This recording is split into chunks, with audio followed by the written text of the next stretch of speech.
दोस्तों नमस्कार। मध्य प्रदेश वेदर पर आप सभी भाइयों का स्वागत है। मेरा नाम है अरविंद धामा। देखिए दोस्तों, मध्य प्रदेश के भागों पर अभी मानसून नहीं पहुंचा है, लेकिन कई भागों पर बारिश की गतिविधियां देखने को मिल रही है और मानसून अब की बार मध्य प्रदेश के भागों पर तय समय के अनुसार पहले ही पहुंचने की उसकी संभावनाएं हैं। यानी कि मानसून कुछ पहले मध्य प्रदेश के भागों पर अब की बार पहुंच सकता है, क्योंकि जिस तरह से दक्षिणी राज्यों पर मानसून की रफ्तार जो है वो चल रही है, लगातार बढ़ोतरी हो रही है, आगे बढ़ता जा रहा है। तो दक्षिणी राज्यों पर पहले ही मानसून अब की बार दस्तक दे देगा। वो बात अलग है कि सभी भागों पर आए, उसमें समय लगेगा, लेकिन दक्षिणी भागों पर को टच जो है मानसून वो बहुत जल्द करने वाला है।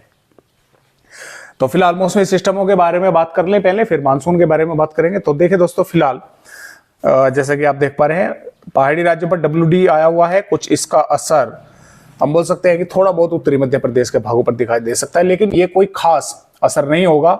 जो मेन बारिश का स्रोत है मध्य प्रदेश के भागों पर वो यहां से है। यानी कि देखिए, पहले तो मैं आपको बता दूं कि इस तरह से मानसून जो है ये आया हुआ है और यहां तक जो है पहुंच चुका है। कर्नाटक, तेलंगाना के भागों पर भी आ चुका है और यहां पर होगा क्या कि यहां पर महाराष्ट्र के भागों पर एक सिस्टम जो है सर्कुलेशन बनेगा और ये सर्कुलेशन ताकतवर होकर लो प्रेशर एरिया वेलमार्क जो है बन सकता है।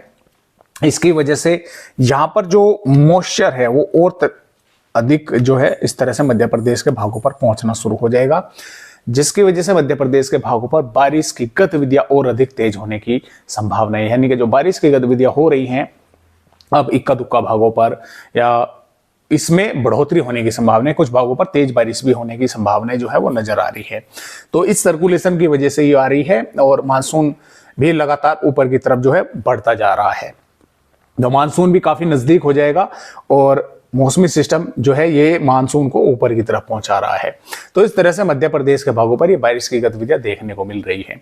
आइए अब थोड़ा सा मानसून पर भी एक नजर डाल लें कि किस तरह से मानसून भारत के राज्यों पर आया हुआ है और मध्य प्रदेश पर कब तक इसकी पहुंचने की संभावनाएं हैं। तो जैसा कि आप देख पा रहे हैं, ये थोड़ा सा देखिए, आप भी देख, 4 जून में ये आज फिर आगे बढ़ा है। गोवा तक मानसून पहुंच चुका है। तेलंगाना के भागों से होता हुआ आंध्र प्रदेश के भागों पर मानसून जो है पहुंच चुका है और जो आम डेट है मध्य प्रदेश के भागों पर वो 15 जून, यानी कि 2023 का जो मानसून है वो 15 जून में दक्षिणी राज्यों पर मानसून पहुंचा था। लेकिन अब की बार ऐसा लग रहा है कि 10 जून से पहले पहले मानसून मध्य प्रदेश के दक्षिणी भागों को टच कर सकता है।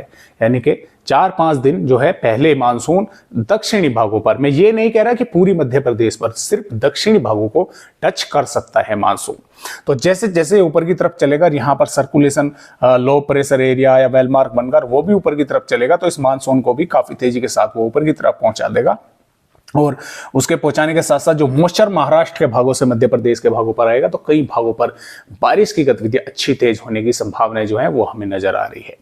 तो मानसून भी जो है मध्य प्रदेश के भागों पर यहाँ पर पहुंचेगा और आगे बढ़ने की बात की ये है कि ये लगभग जब मध्य प्रदेश के भागों को मानसून जो है यहाँ पर टच करेगा, तब तक ये मौसमी सिस्टम यहाँ से समाप्त हो चुका होगा। तो फिर ये देखने वाली बात होगी कि अंदरूनी भागों पर मध्य प्रदेश के ये मानसून आखिर कब पहुंचता है। तो फिलहाल इस तरह से मानसून की चाल है जो ये लगातार आगे बढ़ रहा है और इसके बारे में आप सभी को हम इस पर नजर बनाए हुए हैं। आप सभी को हम अपडेट दोस्तों देते रहेंगे। तो फिलहाल बात करते हैं 5 जून के मौसम के हाल के बारे में। तो देखिए, 5 जून में मध्य प्रदेश के कई भागों पर बारिश होने की संभावनाएं हैं। इस समय दोस्तों उज्जैन, धार, इंदौर, खरगोन, बड़वानी, बुरहानपुर, हरदा, बैतूल, खंडवा से लेकर और बालाघाट से नरसिंहपुर, सागर, विदिशा, भोपाल, गुना, अशोकनगर के आसपास के भागों पर, यानी कि, और इसमें जबलपुर के भागों पर, यानी कि इन भागों पर हो क्या रहा है कि कारण वही है कि यहां से मॉइस्चर ऊपर की तरफ आ रहा है और मॉइस्चर आने की वजह से यहां पर भी मध्य प्रदेश के भागों पर बारिश की गतिविधियां देखने को मिल रही है। अब ये बारिश का जो मेन स्रोत है, जो बारिश हो रही है वो हो रही है महाराष्ट्र के भागों पर। अब बादलों को तो ये नहीं पता कि सिर्फ हमें महाराष्ट्र के भागों पर ही बरसना है, हमें आगे नहीं जाना। वे हवाओं की वजह से, क्योंकि यहाँ पर सिस्टम बनेगा और कुछ हवाएं यहां से इस तरह से भी आ रही है, तो वे हवाओं के दबाव के कारण मध्य महाराष्ट्र, मराठवाड़ा से, विदर्भ से होते हुए मध्य प्रदेश के भागों पर भी पहुंच रहे हैं और यहां पर भी वे बारिश कर रहे हैं। तो इन भागों पर, यहां पर कई इलाकों पर मेघ गर्जन के साथ बारिश होगी, कुछ भागों पर तेज भी बारिश देखने को मिलेगी, कुछ पर सिर्फ ऐसा ही रहेगा कि बादल ही रहे, हल्की फुल्की बारिश हो गई और आगे निकल गए, या पूरा दिन बादल जो है वे हल्के फुल्के देखने को मिले, शाम के समय घने बादल आ गए, थोड़ी बहुत बारिश कर गए, कहीं पर वे तेज बारिश भी करेंगे, क्योंकि कोई ऐसा मौसमी सिस्टम तो नहीं है जो कि निरोल मध्य प्रदेश के भागों पर ही बना हुआ है और वो सिर्फ मध्य प्रदेश के भागों पर बारिश करेगा। ये सिर्फ एक तरह से इस बारिश को हम बोल सकते हैं कि बिन बुलाए बाराती जैसा बोल देते हैं कि आमतौर पर कि बिन बुलाए बाराती, यानी कि इनको नहीं हमने बुलाया है और ये फिर भी आ गए। तो ये बिल्कुल उस तरह का सीन है। बारिश का जो मेन सिस्टम है जो बारिश करने का, वो महाराष्ट्र के भागों पर है। मध्य प्रदेश के भागों पर सिर्फ ये आ रहे हैं हवाओं के दबाव के कारण, और ये सिस्टम, ये बादल बारिश कर रहे हैं। सिर्फ इनका ही इतना रोल है। तो इनसे ज्यादा उम्मीद ये नहीं कर सकते कि हम ये नहीं कह सकते कि ये सभी भागों पर बारिश करेंगे। ये जहां पर भी घने होंगे, जहां पर भी इनको मॉइस्चर मिलेगा, ये वहीं भी बारिश कर देंगे। लेकिन ये इतना जो दायरा है, जो जितने मैंने आपको जिले बताए, इन पर बारिश होने की संभावना अगले 24 घंटों के दौरान, यानी कि 5 जून में हमें नजर आ रही है। भिंड, ग्वालियर, मुरैना, दतिया के भागों पर काफी कम संभावनाएं हैं।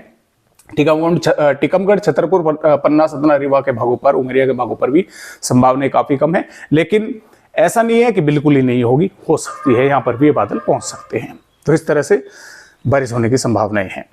और यहां पर बात करें 6 जून की, तो 6 जून में भी इसी तरह की संभावनाएं है कि मध्य जो भाग है मध्य प्रदेश के, यानी कि उज्जैन, भोपाल, जबलपुर से नीचे के भाग, यहां पर बारिश होने की संभावनाएं अधिक रहेंगी, इससे ऊपर थोड़ी सी कम रहेंगी।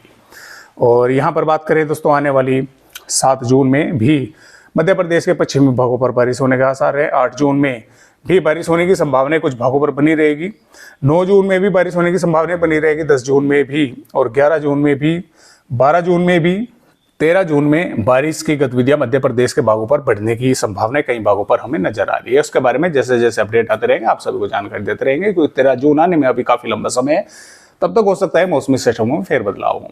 तो फिलहाल आज की इस वीडियो में बस इतनी जानकारी। एक नए अपडेट के साथ मध्य प्रदेश भाइयों से फिर मिलूंगा, तब तक के लिए सभी दोस्तों को नमस्कार।